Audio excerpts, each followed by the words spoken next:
लखीमपुर खीरी के धोरहरा लोकसभा सीट से सपा के आनंद भदौरिया ने बीजेपी के रेखा अरुण वर्मा को 4077 वोटों से हराया। आनंद भदौरिया ने अपनी जीत का श्रेय जनता को दिया। न्यूज़ वन इंडिया से उन्होंने खास बातचीत की, क्या कुछ कहा सुनिए। मैं अकेला चला था जानबे मंजिल, मगर लोग साथ आते गए, कारवां बनता गया। जी हाँ, यहाँ लाइनें धौरहरा से नवनिर्वाचित सांसद आनंद भदौरिया पर सटीक बैठ रही हैं। आज से 10 वर्ष पूर्व जब उन्होंने 2014 में धौरहरा लोकसभा से अपना चुनावी कैंपेन शुरू किया था, तब वह शायद धौरहरा लोकसभा की जनता पर इतना छाप नहीं छोड़ पाए, लेकिन उनका कुशल व्यवहार और जो नम्रता भरी शैली जो थी, उसके चलते एक बार धौरहरा की जनता ने उनके सिर पर एक बार फिर जीत का जो सेहरा है वो बांधा है। आज हमारे साथ खुद मौजूद हैं नवनिर्वाचित सांसद आनंद भदौरिया जी। आनंद भदौरिया जी, सबसे पहले न्यूज़ वन इंडिया की तरफ से आपको नवनिर्वाचित सांसद होने की बधाई। न्यूज़ वन इंडिया को हमारी तरफ से बहुत बहुत धन्यवाद, और व्यक्तिगत रूप से जसपाल जी आपको भी बहुत बहुत धन्यवाद। लगातार 14 से लेकर के और इस चुनाव तक आप व्यक्तिगत रूप से भी हमारे साथ खड़े रहे, उसके लिए बहुत बहुत धन्यवाद। सांसद जी, जो ये जीत हुई है, ये जीत आप किसकी मानते हैं? समाजवादी पार्टी के राष्ट्रीय अध्यक्ष जी आदरणीय श्री अखिलेश यादव जी की जो पीडीए की रणनीति थी और जो इंडिया गठबंधन उनके प्रयासों से जो बना, और पीडीए का जो नारा उन्होंने दिया, वो नारा आज फलीभूत हुआ है।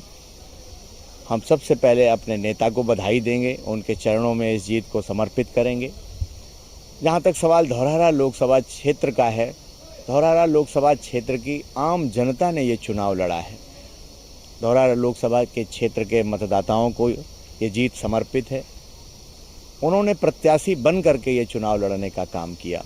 हमारी पार्टी समाजवादी पार्टी, हमारी पार्टी के संगठन के और साथ साथ हमारी पार्टी के सभी नेतागण, और ख़ासकर जो हमारे 5 लोकसभा क्षेत्र के जो विधायक, पूर्व प्रत्याशी जो हमारे रहे हैं, उन्होंने मेहनत करके और खुद प्रत्याशी बन करके ये चुनाव लड़ने का काम किया, और ये जीत कहीं ना कहीं हमारे इन कार्यकर्ताओं की मेहनत की जीत है। आनंद जी, आपने एक राष्ट्रीय स्तर के नेता को जिस चुनाव में पटकनी दी है, क्या रणनीति ऐसी रही? किस तरीके से हम लोग जब थे आपके चुनावी कैंपेन में तो देख रहे थे कि युवा चेहरा आपके बहुत साथ था, युवाओं पर क्या छाप छोड़ी आपने? नहीं, सवाल सिर्फ युवा का नहीं है।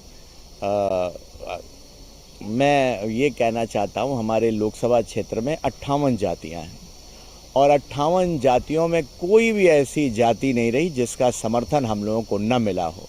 हर एक बिरादरी का हमें समर्थन बड़ी तादाद में मिला है।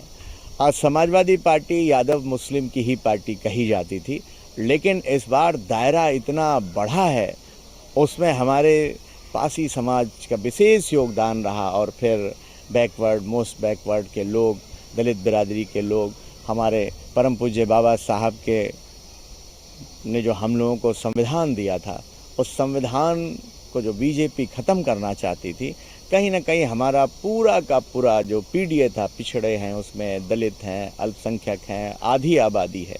हम अपनी माताओं बहनों का जिक्र करना कतई नहीं भूलेंगे। आधी आबादी के साथ साथ हमारे जो समाजवादी अगड़े हैं, तो सब ने मिल कर के मदद की, और सिर्फ मदद नहीं की, एक एक कार्यकर्ता, एक एक जनता का वोटर हमारा, सब प्रत्याशी बन कर के चुनाव लड़े। और एक बात का और हम जिक्र कर दें कि जितनी ताकत भारतीय जनता पार्टी ने धौरहरा में लगाई, इतनी कहीं ताकत मुझे देखने को नहीं मिली। एक तरफ पूरी सरकार लगी थी, एक तरफ आनंद भदौरिया की मेहनत और उनकी कुशल रणनीति जो थी धौरहरा लोकसभा जीतने में, यानी एक कारगर रणनीति साबित हुई। और उनका साफ तौर पर कहना है कि हम जनता के बीच में रहे हैं और जनता के बीच में रहेंगे। AK Jaiswal, news one India, Sitapur.